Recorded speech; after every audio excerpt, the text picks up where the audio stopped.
Dans cette vidéo, nous allons parler de manière très très superficielle des objets Python. Il ne s'agit pas de faire une séance sur comment programmer des objets, mais plutôt voir quelles sont les caractéristiques principales des objets que l'on manipule, puisque lorsqu'on manipule quelque chose en Python, il y a toutes les chances que ça soit un objet, puisque tout est objet.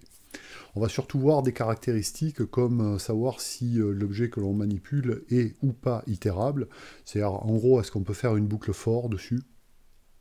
Est-ce qu'il est ou pas modifiable, c'est-à-dire est-ce qu'on peut modifier le contenu d'un objet.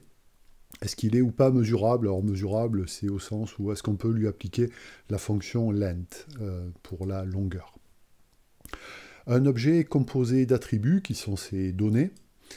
Certaines sont directement accessibles, d'autres sont un petit peu plus cachées pour des raisons de programmation, mais là on ne va pas s'intéresser à ça. Et puis de méthodes, on a déjà commencé à regarder ça, et les méthodes sont des fonctions qui peuvent agir sur l'objet en question, et parfois ces méthodes modifient l'objet lorsqu'ils sont modifiables, et, alors soit en place, soit modifient en faisant une copie de l'objet modifié. Voilà, donc on va essayer de regarder un petit peu ça. Et quoi qu'il en soit, on verra dans les vidéos suivantes l'illustration de ça avec les listes, les ensembles, les dictionnaires, etc. Ok, donc petit exemple. Donc j'ai pris une chaîne de caractères. Le chat est fatigué. J'ai mis ça dans S. Une chaîne de caractères, on a déjà vu ça dans une vidéo précédente, c'est itérable, c'est non modifiable et c'est en quelque sorte mesurable. Alors je sauvegarde et j'exécute. Ici, voilà, donc là il me dit rien, ce qui est tout à fait normal. Alors regardons ça, donc S c'est ça.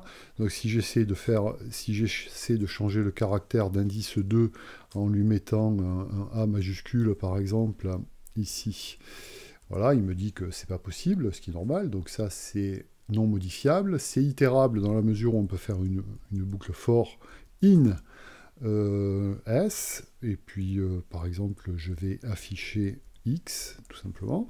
Donc là, ça va parcourir ma chaîne de caractères, le chat est fatigué, et afficher les uns en dessous des autres les caractères qui composent cette chaîne. Donc c'est bien itérable, c'est non modifiable, c'est mesurable, donc je répète, S c'est ça, donc je peux mesurer S, enfin avec length, voilà, length en anglais, la longueur, voilà, 20. J'ai un certain nombre de méthodes donc, que je peux accéder grâce au point. Donc S, c'est une chaîne de caractères. S point, ça va me donner accès aux méthodes. Donc là, j'utilise upper que j'ai déjà utilisé. Upper est une fonction, on verra les fonctions plus tard, donc qui prend ici pas d'argument. Et lorsque j'exécute ça, donc j'ai exécuté la méthode upper, je l'ai exécutée sur l'objet S. S qui est une chaîne de caractères. Et ça me l'a mis en majuscule. Alors vous allez me dire, mais S a été modifié. En fait, non, S n'a pas été modifié. Donc, ce n'est pas une méthode qui modifie en place. Donc, si je fais S, vous voyez, c'est toujours en minuscule. Donc, je pourrais prendre, par exemple, T égale, et recopier ça, S.upper, par exemple, pomme C, pomme B, voilà, et maintenant, T, effectivement, vous voyez que S.upper a eu pour effet de bord de créer une nouvelle chaîne de caractères à partir de S, où toutes les lettres ont été mises en majuscules.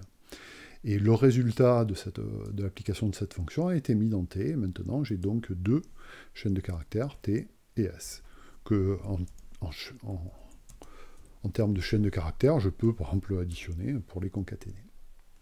Voilà, donc ce qu'il va falloir retenir, c'est que dans un objet Python, et en gros tout est objet en Python, hein, il y a des attributs, donc des données, il y a des méthodes auxquelles on peut accéder grâce à l'opérateur point. Alors comment on les connaît ces méthodes? Il faut regarder la documentation de Python, et comment savoir ce qu'une méthode fait? Là aussi il faut regarder la documentation de Python. Ces méthodes sont susceptibles de changer, de modifier les attributs de l'objet, ou pas.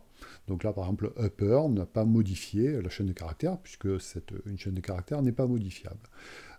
Par contre, une chaîne de caractères est itérable, c'est-à-dire je peux parcourir ces éléments grâce à une boucle for en gros.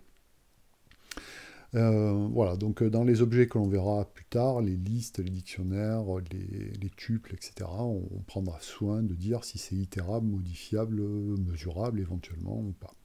Par exemple, les booléens, qui sont composés que de true et de false, ne sont pas itérables, ça n'aurait pas de sens, c'est pas modifiable, une fois qu'on a un true, on a un true, un false, et c'est pas vraiment mesurable, quoi. Voilà, donc il y a suivant le type, si vous voulez, le type d'objet que l'on a, ils ont ou pas ces caractéristiques. Voilà.